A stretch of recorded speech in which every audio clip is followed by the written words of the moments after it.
What's good, everybody? It's Jack back here with Mike talking about the Bears.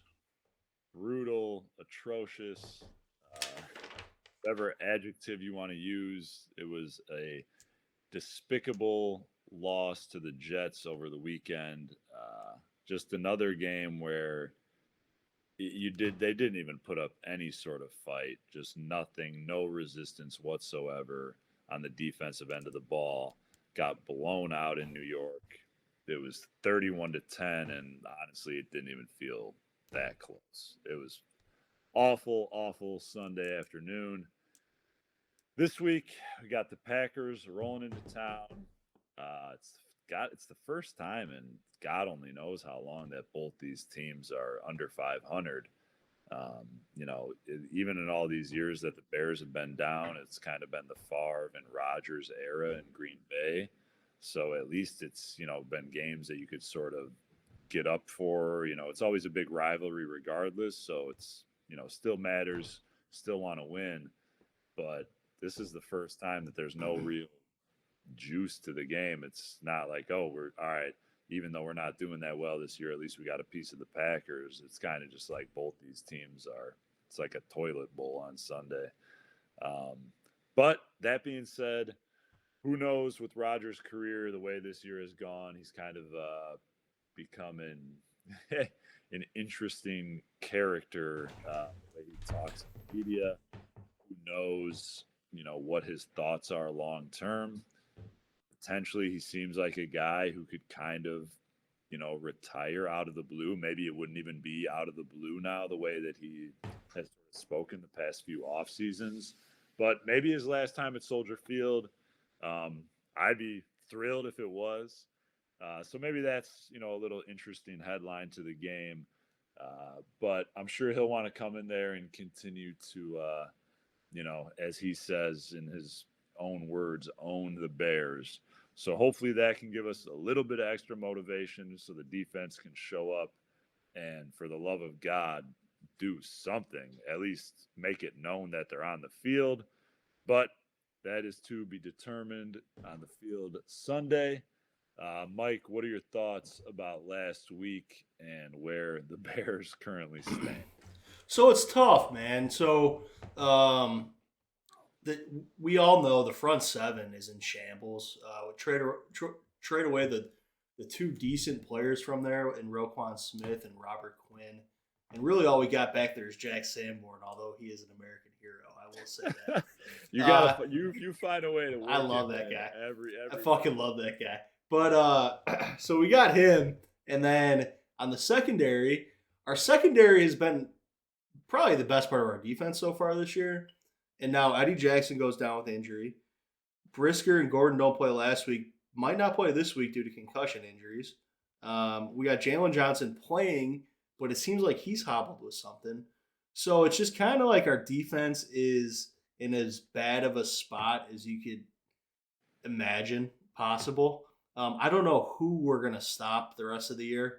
Um, I will say I'm kind of I struggle to root for losses for the Bears until I'm looking at this number two overall pick and thinking how it can really jumpstart a rebuild if you maybe trade back for some draft capital or get a real true difference maker for maybe that defense that's struggling so much. Um, I, I'm kind of hoping they lose the rest of the year. Like I said, I don't know how the defense stops anybody. That being said, I would still like to see Justin Fields get back, which he might be, as he was a full participant in practice today. And I'd like to see him have some success, build on some of the successes he's had throughout the year. Um, do I expect them to beat anybody? No. Am I okay with that? Yeah, I think so. Last week, Mike White. If I had to pick right now between Mike White and Patrick Mahomes, I'm not sure who I would pick. And then also, I want to throw a little shot at anybody out there that was watching Trevor Simeon's first drive or two and thinking, oh my God, Justin Fields is getting so exposed right now. He sucks. He needs to go. The Bears need to trade him. Guy doesn't know how to throw a ball. You're an idiot because the Bears went out and scored 10. Justin Fields, they were putting up 30 points a game. Granted, the Jets defense is good, but the kid's got something. I like him. He's our answer for the time being at quarterback. Hopefully the future. Um, that's kind of all my thoughts on the Bears right now. That's all my thoughts. Couple things there. First, foremost, the way you ended it about Fields, I agree with your statement wholeheartedly that he needs to be playing. If he is healthy, he's got to be out there. There's still kind of seems like, I don't know, maybe it's not a majority, maybe it is more 50-50, but from my perspective, it seems like most people almost want him to sit the rest of the It's year, which is crazy. bizarre to It's me. crazy. We talked about it last week a little bit and how they got some stiffer competition down the stretch after the bye. They play, the Eagles, the Bills, a couple Super Bowl potential contenders. You want to see how he does in those games, and Yes, you want to see him develop. So yeah, he's got to be out there. If he's healthy, go play. Why not? absolutely. No reason to shut him down. I think that is beyond foolish. Second thing you mentioned was in regards to the draft positioning, being tough to root for losses, which once again, I'm going to piggyback on that. But at this point in the season, now that they are, what, 3-9? Yeah, Are the they three and season's nine or over. 3-8? Whatever it is. I think three and Whatever nine. it is, the season's Um, over. yeah, exactly. At this point, it's almost like you're locked in at that number 2 pick as of now. If you lose out, and any win throws a wrench in that. And just knowing what we know, I mean, it always changes. The draft stuff always changes. There's always some quarterback you never heard of who played 9 games in college, and all of a sudden you trade away your whole franchise to draft some guy named Mitchell Trubisky. That stuff happens all the It time, happens. unfortunately. There's always these quarterbacks that come out of nowhere. So who knows what it looks like? But as of now, I mean, you already know that Bryce Young and CJ Stroud, and even though he hasn't really seemed to have a good year to probably, a casual college football fan like myself who doesn't really know anything about college football, it seems like Will Levis kind of sucks, but scouts love him. Every NFL scout I hear talk about him is like he could be the guy that jumps over those other guys potentially. So weird stuff happens with quarterbacks by the time the draft actually rolls around. So who knows? But I think that number 2 spot this year is going to be of extreme value. It will be. Um, Somebody will sell their soul to try to get either Younger or Stroud. And Right. And that's why I think the 2 is so big yeah, because Will Levis, like I said, who knows? Maybe it does change, and maybe having the 3rd, 4th, 5th still is a big deal. But I think the 2 is you're guaranteed a big yep. deal because Houston's going to be 1. They're not going to drop No. any worse than 1. They're going to have the number 1 pick. They're going to take one Even of those if 2 even if guys. even if they fuck up and win a game, they're still the first pick.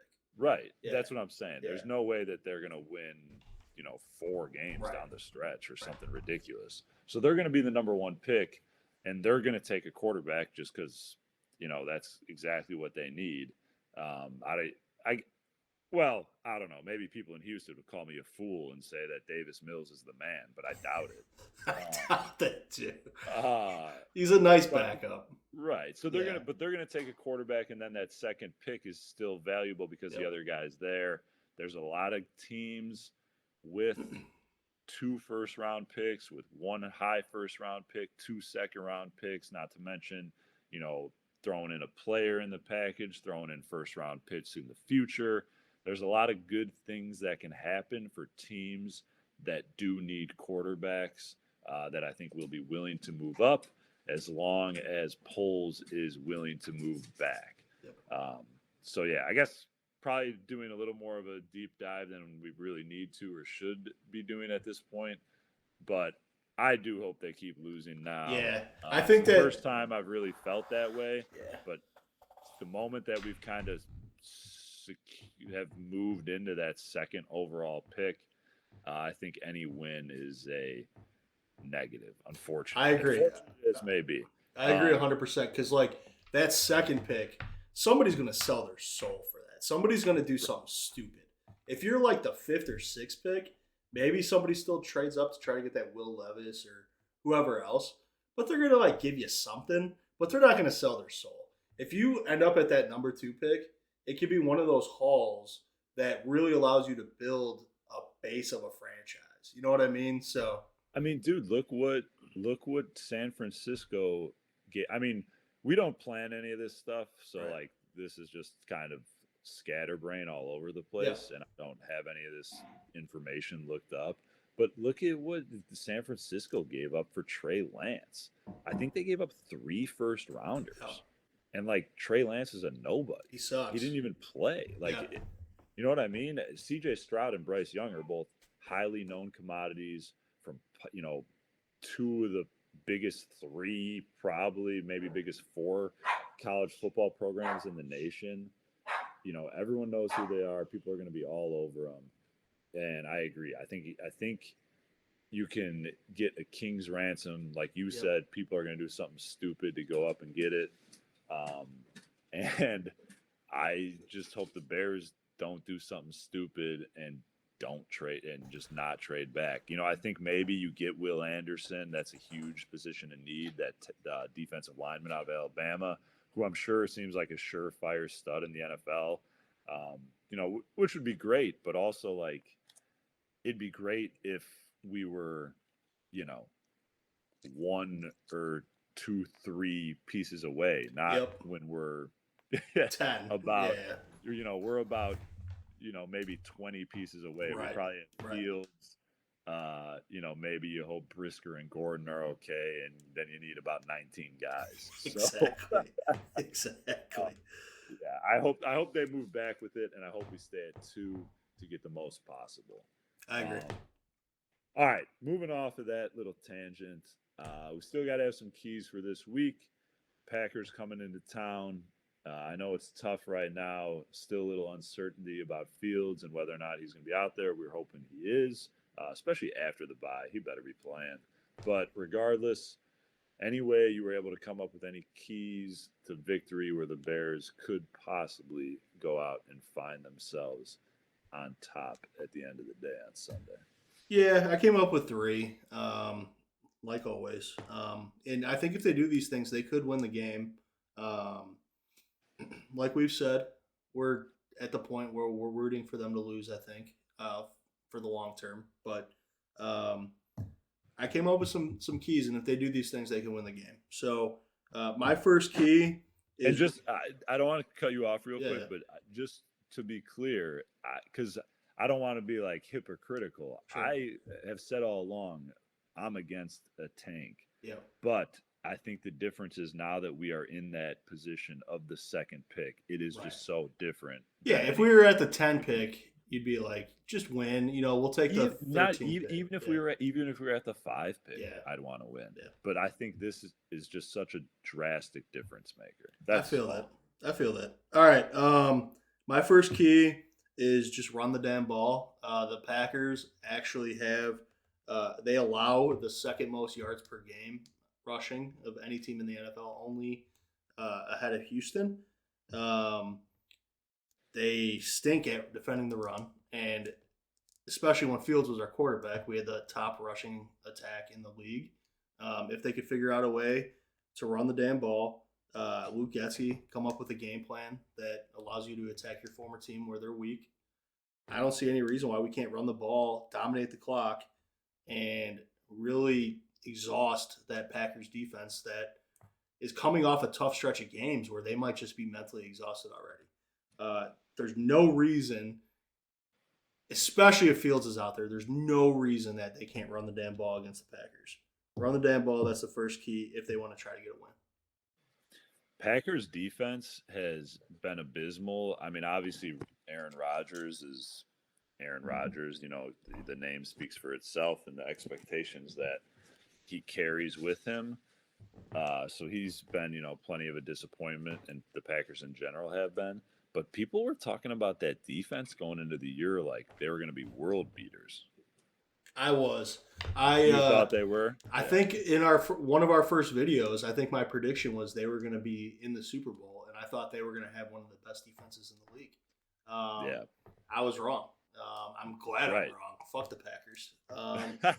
But Yeah. I thought they had one of the top 5 or 6 defenses last year, and then they took their draft capital and put it on defense. They didn't give him much help other than Christian Watson, who's looking like he's going to be a pretty solid receiver. Um, they invested their draft capital into defense, so I thought you take the defense that was pretty good last year, you put more capital into it. You know, you would think their defense would be good again, and they're just not. I think it's been one of the shocks of the Yeah, season. I mean, even not even just local or divisional or anything like that. Like national narrative was the Packers defense is going to be scary. Look out for these guys. This is what Rodgers hasn't had on the other side of the ball. This is why he hasn't been able to get over the hump. Blah blah blah. He's only got one Super Bowl because he can't play on defense. This and that, and they just sort of suck. I mean, they have been riddled with injuries, which is always a tough excuse in a league where everyone's riddled with injuries. But they've been bad, and I think that is a very good key if the Bears were to win this game is to control the clock, pound the rock, and just roll over that defense that hasn't done a lot all year. I agree. If the Bears were healthy, had a few more wins on their record right now, and like we were still rooting for wins, I would be sitting here very optimistic that it was possible to go and get a win. I think they're kind of low key not talking about it, but kind of in tank mode between Poles and Eberflus and all them. I don't think the Packers defense is very good, like you said, and I think they'll be able to run the ball against them. So if they're trying to win the game, which everybody claims they always are, Bears, you got to run the damn ball effectively against the Packers defense. All right. Second key, if they want to try to get a win this week, is you got to get 2 or more takeaways. Uh, this defense has been really abysmal when it comes to the quarterback pressure. It's been really abysmal when it comes to sacks. It's been pretty terrible when it comes to takeaways. Your best ball hawk is now injured. I don't care. You're a ragtag bunch. You're some.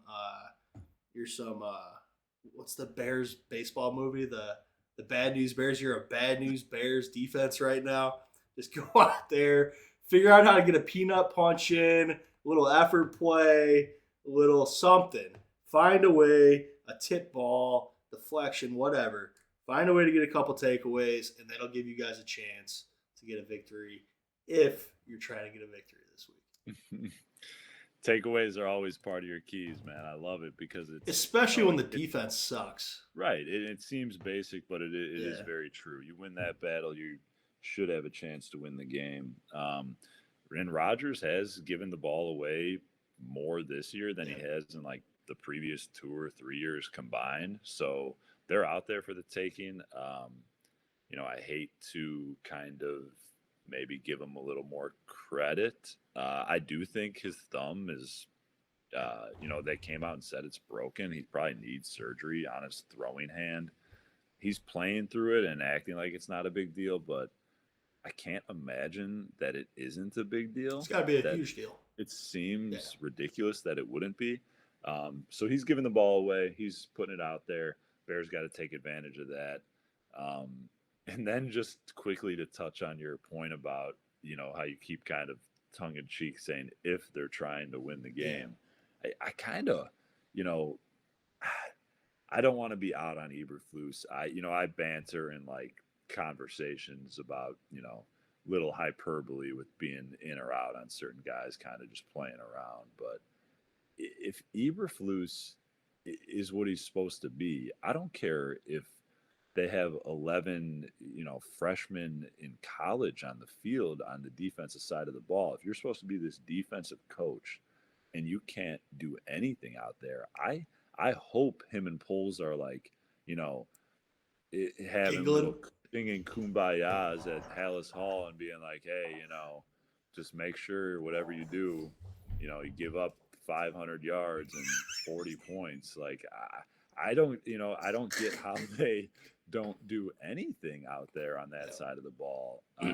So I sort of hope that they are like in that, hey, let's just make sure that we don't put ourselves in a position where we sneak out a victory here. Let's do whatever we can to make sure the other team puts up enough points where we can't catch them. Because if they're not trying to lose to an extent, I'm pretty nervous about Eberflus as a head coach, to be completely honest. It's tough to get behind a head coach in his first year when the team looks so bad. It really is. Let's give him the benefit of the doubt and wait till next year. But it's one of those things where if they do a full rebuild and they spend a lot of their draft capital on the front seven and they're signing some guys with all this money they got, if things don't look markedly different next year, I don't think you give him a big leash. I don't think you can. I'm kind of with you. There's some concern for sure growing. Let's give him the benefit of the doubt. Let's give him an off season, but there won't be a long leash next year, at least in my mind. And you know who I'm not willing to give the benefit of the doubt to is George McCaskey and Ted Phillips. They haven't earned it. I don't care what all the reports were, what everyone said about, everyone's gonna come out and say the right things. You could do a dissertation on the whole subject matter, and you would not convince me that Ted Phillips, George McCaskey, and Polian weren't the guys who said that Eberflus is going to be the coach. There is no shot in hell that Poles had a lick of input in picking him. You can't convince me of it. So it does seem kind of fishy, it's the guy from Indy and all that kind of stuff. It does kind of line up. He was the number one candidate. Yeah. Then they hired Poles, yep. And then Poles still hired him. It just doesn't. I'm with you. I'm with you. All right, last key for the week: if they're trying to win, and honestly, if the Packers are trying to lose, this key terrifies me, to be honest. Whenever you play Green Bay, I don't care if you're the Bears. I don't care who you are. They seem to get some calls. And it seems to happen every time Green Bay is on TV. If we're trying to win, you got to limit the penalties. Now, where I'm scared is that Green Bay is in the ear of the officials saying, this season's a lost cause. We're the 9th pick right now. We need to get a little higher up on that trap position. Start calling us with some penalties. We won't cause an issue, okay? So think of it in two ways. If the Bears are trying to win, if we're getting flagged, we're playing the Packers and we're playing the refs, okay? If we are trying to tank and lose and we're looking at this game and the Packers start catching flags, it's because the refs are in on it with them. The refs are fucking us. The Packers, it's a known fact in all NFL circles that I am in that the Packers pay the refs to do whatever they want. And that's going to be a factor in this game. So if they're trying to win, you got to limit the penalties. Maybe try to get a hold of the refs ahead of time, give them a little scratch. Or if we're not trying to win, we might have to pay them off to not penalize the Packers. So that's the tough thing about playing the Packers is they are in the refs' wallet. They are in the refs' earpieces. So we have to think about that going into this game. Packer penalty ring. Who knew, man? It's a real thing, apparently. Everybody in my circles knows about it. Yeah. I will say that the Bears have been getting jobbed. Yes. It's always you're always going to have bias. Like if you are a fan of a team or if you pick a side in a bet and calls are going one way, you're always going to view them through, tainted lens. But the Bears have been getting some tough breaks this year, especially, you can isolate calls throughout 60 minutes of a game and who cares, but like in the last the last 2 minutes of games that are, close games, chance to win, they've been getting jobbed pretty consistently. It's kind of goofy almost how, ridiculous and consistent it's been. And it almost makes me wonder if Virginia, maybe Virginia's in on it. Maybe the last line tied to the Hallises until these McCaskey just inbred morons just ruined our franchise. She's the last one with any lick of connection to the Hallis blood. And maybe she's just on her deathbed, just shelling out all the money from the will. She's like, "You're not getting it, George, you dummy." And she's just paying off these refs to make sure that we tank it so badly that they can't mess it up. And I'm cool with it. I'm good with it too. It was frustrating in the moment when we were playing the Dolphins and Claypool got missed on a pass interference right after they called a non-existent pass interference on us. Then the next week, some other shit went down. There's been some really bad reffing in Bears games in crunch time, like you talked about. But hopefully, Virginia's in on it and she's fixing it, so we get the number 2 pick and we get a haul. That's the best. That's the best spin zone I could think of that you actually thought of, but I'm on board with. So we're all in. All right. I'm not even going to recap the keys to victory. I'll recap them real quick. All right, go ahead. Throw them out there. If the Bears want to win on Sunday, they got to run the ball. Packers are giving up 155 yards a game. We got to be close to 200, if not over 200. If they want to win, you got to get 2+ takeaways. Our defense can't stop anybody. We're not a bend don't break defense. We got to get lucky.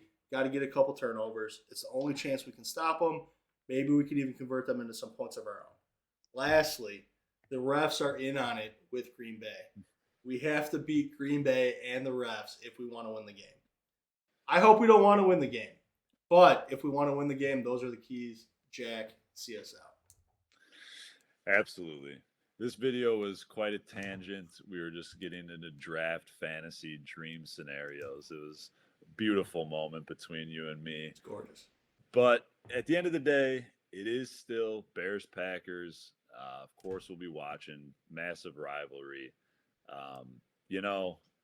Even after everything we said, there's still, that meatball part of me who, if the Bears win, I'll be like, stick it to Rodgers. I'll probably be happy for about 30 seconds before I realize we just dropped to like 6th in the big draft. tab. Yeah. But it's Bears-Packers Sunday at Soldier Field. Maybe, hopefully, Rodgers' last time playing in Chicago. That would be a glorious sight. Glorious sight to never see him again there. But if you're going to the game, enjoy it. Hopefully you get some decent weather. It's starting to, turn towards that Chicago winter a little bit. Fair weather, but baby. Enjoy yourself at the game. Hopefully the Bears don't do so hot. Maybe Justin Fields gets out there, at least entertains us. But I think everyone should be on the same page at this point. Start getting excited for next year. Score prediction. I'm gonna give my prediction assuming that Fields plays. Okay. And I'm gonna say Bears 27, Packers 34. If Fields doesn't play, I still think the Packers are. If Fields doesn't play, I'll say Packers 31, Bears 13. Okay. I'm going to assume Fields is playing too. I'm going to go 29 to 21. That's my prediction. Packers. 29, interesting number. Yeah, the interesting refs number. Give the Packers a safety. Yeah, the refs are doing something for sure. So. All right, Godspeed, Mike. Enjoy your weekend. Yep. Everyone else out there, enjoy yours as well. Hopefully we see some good football on Sunday. Not sure we'll get it in the Bears game, but there's a lot of good stuff in that afternoon slate following that. So hopefully we can, enjoy the game, drown ourselves in our misery afterwards, watch some real football teams. But until next time, Bears. Bears.